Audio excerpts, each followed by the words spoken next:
ରାଜସ୍ଥାନ ବିରୁଦ୍ଧ ମ୍ୟାଚ୍ ହାରିବା ପରେ ପଞ୍ଜାବ ହାରିବାର କାରଣ କହିଲେ ଅଧିନାୟକ ଶ୍ରେୟସ ଆୟାର ଏବଂ ସୂର୍ଯ୍ୟବଂଶୀଙ୍କୁ ନେଇ ଯାହା କହିଲେ ଆପଣ ଶୁଣିଲେ କରିଲେ ସଲାମ। ନମସ୍କାର ଦର୍ଶକ ବନ୍ଧୁ, ଗତକାଲି ଖେଳା ଯାଇଥିଲା ରାଜସ୍ଥାନ ଏବଂ ପଞ୍ଜାବ ମଧ୍ୟରେ ଚଳିତ IPL ସଂସ୍କରଣର 40ତମ ମ୍ୟାଚ୍।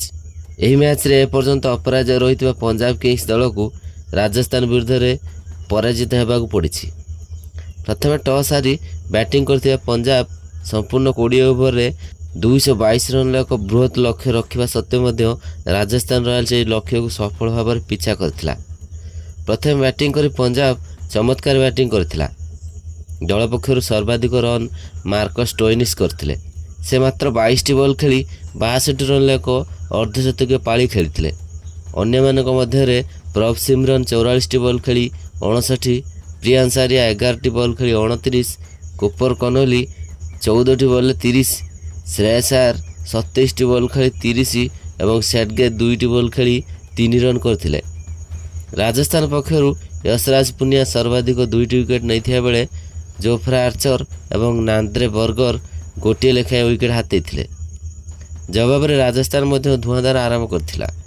ୱାଣ୍ଡର ବୟ ବୈଭବ ସୂର୍ଯ୍ୟବଂଶୀ ପୁଣି ଥରେ ଧୂଆଁଧାର ଆରମ୍ଭ କରିଥିଲେ। ସେ ମାତ୍ର 16ଟି ବଲ୍ ଖେଳି 5ଟି ଛକା ଏବଂ 3ଟି ଚୌକା ସହାୟତାରେ 43 ରନ୍ କରିଥିଲେ। ଏହା ବ୍ୟତୀତ ୟଶସ୍ୱୀ ଜୟସ୍ୱାଲ 27ଟି ବଲ୍ ଖେଳି 51 ରନ୍ ପାଳି ଖେଳିଥିବା ବେଳେ ଧ୍ରୁବ ଜୁରେଲ 20ଟି ବଲ୍ରେ 16, ରିୟାନ୍ ପରାଗ 16ଟି ବଲ୍ରେ 29 ରନ୍ କରିଥିଲେ। ତେବେ ଏହା ବ୍ୟତୀତ ଡୋନୋଭାନ୍ ପେରେରା ଏବଂ ଶୁଭମ ଦୁବେ ଦୁହେଁ ରାଜସ୍ଥାନକୁ ଆଉ କୌଣସି କ୍ଷତି ନ ପହଞ୍ଚାଇ ବିଜୟୀ କରାଇବାରେ ସଫଳ ହୋଇଥିଲେ। ଦୁହେଁ ଯଥାକ୍ରମେ 52 ଏବଂ 31 ରନ୍ର ପାଳି ଖେଳିଥିଲେ। ଡୋନୋଭାନ୍ ପେରେରା ମାତ୍ର 26ଟି ବଲ୍ ଖେଳି 52 ରନ୍ କରିଥିବା ବେଳେ ଦୁବେ ମାତ୍ର 12ଟି ବଲ୍ ଖେଳି 31 ରନ୍ ସ୍କୋର କରିଥିଲେ। ତେବେ ପଞ୍ଜାବ ପକ୍ଷରୁ ଅର୍ଶଦୀପ ଗୋଟିଏ ୱିକେଟ୍ ନେଇଥିବା ବେଳେ ତାଙ୍କ ବ୍ୟତୀତ ଚହଲ ସର୍ବାଧିକ 3ଟି ୱିକେଟ୍ ହାତେଇଥିଲେ। ତେବେ ଏହାପରେ ମ୍ୟାଚ୍ ସେରିମନିରେ ପଞ୍ଜାବ ଦଳର ଅଧିନାୟକ ଆୟର ପଞ୍ଜାବ ହାରିବାର କାରଣ କେଉଁମାନେ ସେ ବାବଦରେ କହିଥିଲେ।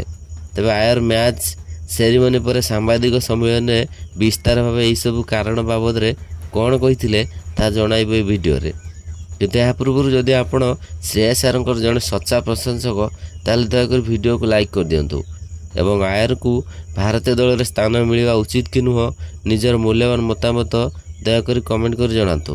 ତେବେ ଆସନ୍ତୁ ଜାଣିବା ସମ୍ପୂର୍ଣ୍ଣ ଖବର। ଦର୍ଶକ ବନ୍ଧୁ, ମ୍ୟାଚ୍ ପରେ ଯେତେବେଳେ ପଞ୍ଜାବ ହାରିବା କାରଣ କ'ଣ ତାହା ବାବଦରେ ପ୍ରଶ୍ନ କରାଯାଇଥିଲା ସେତେବେଳେ ସେ ନିଜର ବୋଲିଂ ୟୁନିଟ୍କୁ ଦାୟୀ କରିଥିଲେ।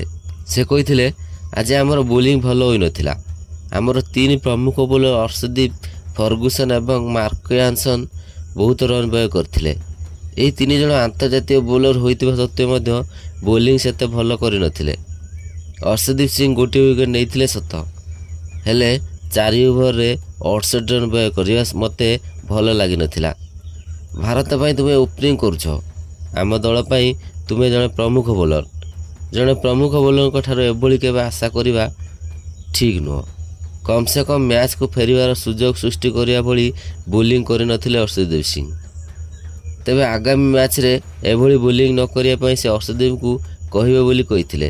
ତେବେ ଦର୍ଶକ ବନ୍ଧୁ, ଆପଣଙ୍କ ମତରେ ଏଥରର IPL ଟାଇଟଲ୍ କେଉଁ ଦଳ ହାତେଇବ ନିଜର ମୂଲ୍ୟବାନ ମତାମତ ଦୟାକରି କମେଣ୍ଟ କରି ଜଣାନ୍ତୁ।